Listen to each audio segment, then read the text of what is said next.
ಆಗಿರ್ತಕ್ಕಂಥ ನಮ್ಮ ಮುತ್ತಪ್ಪ ರೈ ಅವರ ಚಿರಂಜೀವಿ ಗುಂಡಿನೇಟ ಬಡಿದು ಅವರು ಪ್ರಾಣದಿಂದನೂ ಪಾರಾಗ್ಯಾರ. ಅಂತಂದ್ರೆ ಮಾಡಿದ ಪುಣ್ಯ ಅನ್ಕೋಬೋದು.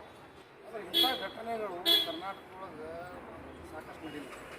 ಸಾಮಾನ್ಯ ವರ್ಗದ ಜನರ ಪರಿಸ್ಥಿತಿ ಹೆಂಗೆ ಮತ್ತು ಈ ರೀತಿ ಯಾಕೆ ನಡೀಲಾಗಿತ್ತು ಮತ್ತು ಇದ್ರ ಬಗ್ಗೆ ಏನು ಕ್ರಮ ತೊಗೊಂಡ್ರಿ? 3-4 ದಿವಸ ಆದರೂ ಸಹಿತ ತಪ್ಪಿತಸ್ಥರನ್ನ ಹಿಡಿದಿಲ್ಲ. ಕಾರಣ ಇವತ್ತು ಆ ಗುಂಡೇಟ್ ತಿಂದಿರ್ತಕ್ಕಂಥ ವ್ಯಕ್ತಿಗೆ ನ್ಯಾಯ ಸಿಗಬೇಕಾದ್ರೆ ಅವರಿಗೆ ಸರ್ಕಾರದಿಂದ ತಕ್ಕ ಮಟ್ಟಿಗೆ ಭದ್ರತೆಯನ್ನು ಒದಗಿಸ್ಬೇಕು. ಯಾಕಂದ್ರೆ ಅವರೊಂದು ಸಮಾಜ ಸೇವೆ ಮಾಡಿರ್ತಕ್ಕಂಥ ವ್ಯಕ್ತಿ. ಇವತ್ತು ಜಯ ಕರ್ನಾಟಕ ಸಂಘಟನೆ ಸಂಸ್ಥಾಪಕ ಅಧ್ಯಕ್ಷರಾಗಿ ಅವ್ರ ಕಾಲ ಆದ ನಂತರ, ಮುತ್ತಪ್ಪರವ್ರ ಕಾಲ ಆದ ನಂತರ ಈ ಕನ್ನಡ ಪರ ಸಂಘಟನೆಯನ್ನು ರಿಕ್ಕಿ ರೈ ಅವರು ತಗೊಂಡು ನಡೆಸ್ಕೊಂಡು ಹೊಂದಿದ್ರು. ಇದನ್ನು ಮಾಡೋದು ತಪ್ಪ?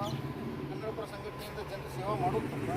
ಮತ್ತು ಶ್ರೀಮಂತ ವ್ಯಕ್ತಿಗೆ ಇವತ್ತು ಗುಂಡೇಟು ಬಿಡ್ತೈತಿ, ಸಾಮಾನ್ಯ ವ್ಯಕ್ತಿ ಗತಿ ಏನು ಅಂತಕ್ಕಂಥ ಪ್ರಶ್ನೆ ಇವತ್ತು ಬಂದು ನಮ್ಮ ಜಯ ಕರ್ನಾಟಕ ಸಂಘಟನೆ ಜಿಲ್ಲಾ ಅಧ್ಯಕ್ಷರಾಗಿ ನಾನು ಕೇಳ್ಕೊಳ್ಳೋದೇನಪ್ಪ ಅಂದರೆ, ಈ ರೀತಿಯಾದಂಥ ಘಟನೆಗಳು ಇನ್ನು ಮರುಕಳಿಸದಂತೆ ಸ್ವಲ್ಪ ಪೊಲೀಸ್ ವ್ಯವಸ್ಥೆ ಬಂದೋಬಸ್ತ್ ಆಗಬೇಕು.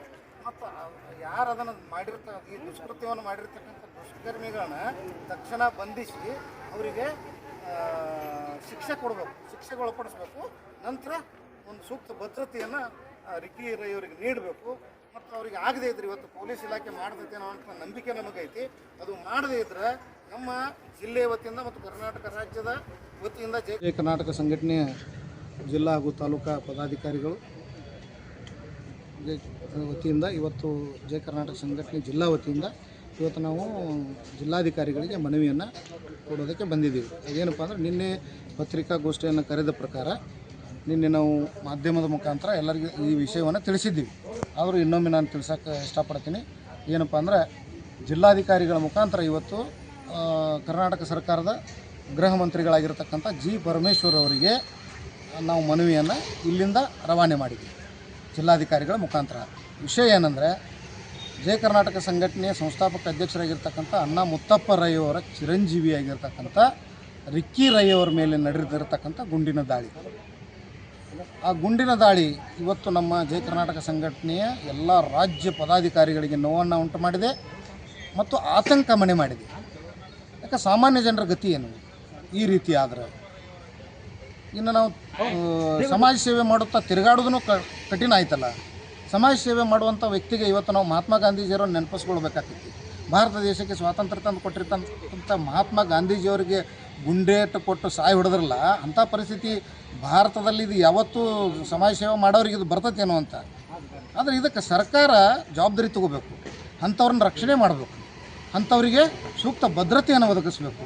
ಯಾಕಂದ್ರೆ ಒಂದು ಸಂಘಟನೆಗಳು, ಕನ್ನಡ ಪರ ಸಂಘಟನೆಗಳಾಗಲಿ ಇವತ್ತು ಇವತ್ತು ನಮ್ಮದು ಒಂದೇ ಸಂಘಟನೆ ಅನ್ನಂಗಿಲ್ಲ, ಜಯ ಕರ್ನಾಟಕ ಸಂಘಟನೆ ಅಷ್ಟೇ ಅನ್ನಂಗಿಲ್ಲ, ಸಾಕಷ್ಟು ಕನ್ನಡ ಪರ ಸಂಘಟನೆಗಳದಾವೆ. ಅವು ಸಮಾಜ ಸೇವೆಯೇ ಮಾಡ್ತಾವೆ. ಸಮಾಜದಲ್ಲಿರ್ತಕ್ಕಂಥ ಆತಂಕಗಳನ್ನು, ಕಣ್ಣೀರನ್ನು ಒರೆಸುವಂಥ, ಸಾಮಾನ್ಯ ಜನರ ಕಣ್ಣೀರನ್ನು ಒರೆಸುವಂಥ ಕೆಲಸ ಇವತ್ತು ಸಂಘಟನೆಗಳು ಮಾಡ್ತಾವೆ. ಅದಕ್ಕಾಗಿ ಸರ್ಕಾರ ಅಧಿಕೃತವಾಗಿ ಅವರಿಗೆ ರಿಜಿಸ್ಟ್ರೇಷನ್ ಕೊಟ್ಟು ಅವರಿಗೆ ಒಂದು ಲೈಸೆನ್ಸ್ ಕೊಟ್ಟಿದೆ. ಮತ್ತು ಆದರೆ ಮಾಡೋದು ತಪ್ಪೇನು? ಆ ಕಾರಣಕ್ಕಾಗಿ ಇವತ್ತು ಅಂಥ ಒಬ್ಬ ವ್ಯಕ್ತಿಗೆ ಏನು ಗುಂಡೇಟು ತಲುಪಿದೆ, ಇವತ್ತು ಸರ್ಕಾರಕ್ಕೆ ನಾವು ಒತ್ತಡ ಏನು ಮಾಡ್ತೀನಿ, ಅಂಥವ್ರಿಗೆ ಸೂಕ್ತವಾಗಿರ್ತಕ್ಕಂಥ ಭದ್ರತೆಯನ್ನು ಒದಗಿಸಬೇಕು. ಮತ್ತು ಅವರಿಗೆ ಎಲ್ಲ ರೀತಿಯಿಂದ ಇವತ್ತು ಯಾವುದೇ ಒಂದು ವಿಚಾರ ಇವತ್ತು ಒಂದೇ ತನ್ನಂಗಿಲ್ಲ, ನಾನು ಯಾವುದೇ ರೀತಿಯಾದಂಥ ಭದ್ರತಾ ವ್ಯವಸ್ಥೆಯನ್ನು ಕಲ್ಪಿಸಬೇಕು ಅಂತಕ್ಕಂಥ ವಿಚಾರವನ್ನು ಇಟ್ಕೊಂಡು ಇವತ್ತು ನಾವು ಸರ್ಕಾರಕ್ಕೆ ಮನವಿಯನ್ನು ನೀಡಿದ್ವಿ.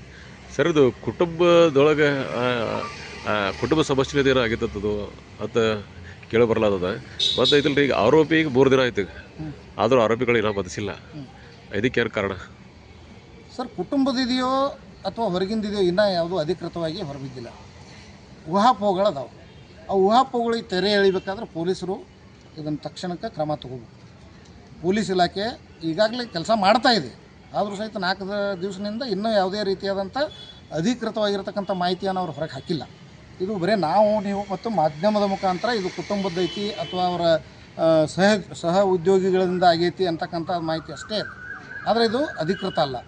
ಅಧಿಕೃತ ಯಾವಾಗ ಬರ್ತೈತಪ್ಪ ಅಂದ್ರೆ, ಪೊಲೀಸರಿಂದ ಇಂಥವರೇ ಮಾಡಿದ್ದಾರೆ ಅಂತಕ್ಕಂಥದ್ದು ಯಾವಾಗ ಬಂಧಿಸಿದ ನಂತರ, ಆ ದುಷ್ಕರ್ಮಿಗಳನ್ನ ಬಂಧಿಸಿದ ನಂತರ, ವಿಚಾರಣೆಗೆ ಒಳಪಡಿಸಿದ ನಂತರ ಅಧಿಕೃತವಾದಂಥ ಮಾಹಿತಿಯನ್ನು ನಾವು ನಿಮಗೆ ನಿಖರವಾಗಿ ಹೇಳ್ಬೋದು. ಸರಿ, ಇವತ್ತು ಮನವಿ ಸಲ್ಲಿಸಿರಿ, ಇವತ್ತು ರಾಜ್ಯಾದ್ಯಂತ ಮನವಿ ಕೊಟ್ಟರೆ ಇವತ್ತು ಇಲ್ಲಿ ವಿಜಯಪುರ ಜಿಲ್ಲೆ ಅಷ್ಟೇ ಏನು ಇವತ್ತೇ ಆತಲ್ಲ, ಈಗ ಅವ್ರಿಗೆ ಎಂದಾಗೈತೋ ಅಂದಿನ ಹಿಡ್ಕೊಂಡು ಎಲ್ಲ ಜಿಲ್ಲೆಗಳಿಂದ ರಾಜ್ಯದಿಂದ ರಾಜ್ಯಾದ್ಯಂತ ಇವತ್ತು ಮನವಿಯನ್ನು ಹೋರಾಟದ ಮುಖಾಂತರನೂ ಕೊಟ್ಟಾರ ಮತ್ತು ನಾವು ಮನವಿ ಮುಖಾಂತರನೂ ಏನು ಆರೋಪಿ ಬಂಧನ ಮಾಡಲಿಕ್ಕೆ ವಿಳಂಬ ಆದ್ರೆ ಮುಂದಿನ ದಿನಗಳಲ್ಲಿ ಯಾವ ರೀತಿ ಹೋರಾಟ ಮಾಡೋರು?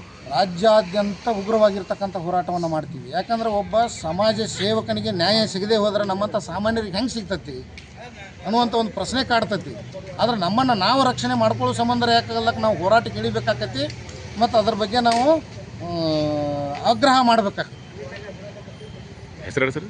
ಸಂಗಮೇಶ್ಗೌಡ ದಾಕ್ಷಾತ್ರಿ, ಜಯ ಕರ್ನಾಟಕ ಸಂಘಟನೆ ವಿಜಯಪುರ ಜಿಲ್ಲಾ ಅಧ್ಯಕ್ಷ ಅಂತಕ್ಕಂಥ ಪ್ರಶ್ನೆ ಇವತ್ತು ಬಂದು ನಮ್ಮ ಜಯ ಕರ್ನಾಟಕ ಸಂಘಟನೆ ಜಿಲ್ಲಾ ಅಧ್ಯಕ್ಷರಾಗಿ ನಾನು ಕೇಳ್ಕೊಳ್ಳೋದೇನಪ್ಪ ಅಂದರೆ ಈ ರೀತಿಯಾದಂಥ ಘಟನೆಗಳು ಇನ್ನು ಮರುಕಳಿಸದಂತೆ ಸ್ವಲ್ಪ ಪೊಲೀಸ್ ವ್ಯವಸ್ಥೆ ಬಂದೋಬಸ್ತ್ ಆಗಬೇಕು. ಮತ್ತು ಯಾರು ಅದನ್ನು ಈ ದುಷ್ಕೃತ್ಯವನ್ನು ಮಾಡಿರ್ತಕ್ಕಂಥ ದುಷ್ಕರ್ಮಿಗಳನ್ನ ತಕ್ಷಣ ಬಂಧಿಸಿ ಅವರಿಗೆ ಶಿಕ್ಷೆ ಕೊಡಬೇಕು, ಶಿಕ್ಷೆಗೆ ಒಳಪಡಿಸ್ಬೇಕು. ನಂತರ ಒಂದು ಸೂಕ್ತ ಭದ್ರತೆಯನ್ನು ರಿಕ್ಕಿ ರೈ ಅವರಿಗೆ ನೀಡಬೇಕು. ಮತ್ತು ಅವರಿಗೆ ಆಗದೇ ಇದ್ರೆ ಇವತ್ತು ಪೊಲೀಸ್ ಇಲಾಖೆ ಮಾಡ್ತೈತೆ ಅನ್ನೋ ನಂಬಿಕೆ ನಮಗೈತಿ.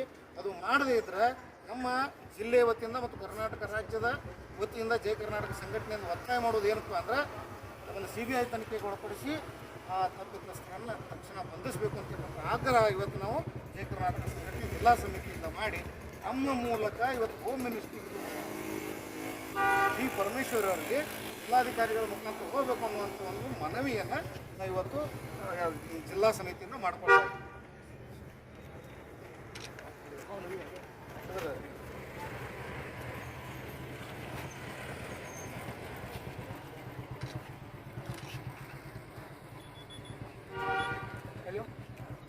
ಮಗನಾದ ರಿಕ್ಕಿರೈಯವರಿಗೆ ಗುಂಡಿನ ದಾಳಿಯಾಗಿದೆ ಅಂತೇಳಿ ಯಾರು ಘಟನೆಗೆ ಕಾರಣದ ವ್ಯಕ್ತಿಗಳನ್ನು ಕ್ರಮಕ್ಕಾಗಿ ಒತ್ತಾಯಿಸಿ ನೀವೇನು ಸನ್ಮಾನ್ಯ ಗೃಹ ಸಚಿವರಿಗೆ ಮನವಿ ಸಲ್ಲಿಸಿದ್ದನ್ನು ಮಾನ್ಯ ಜಿಲ್ಲಾಧಿಕಾರಿಗಳ ಮುಖಾಂತರ ನಾವು ತಿಳಿಸ್ಕೊಡ್ತೀವಿ.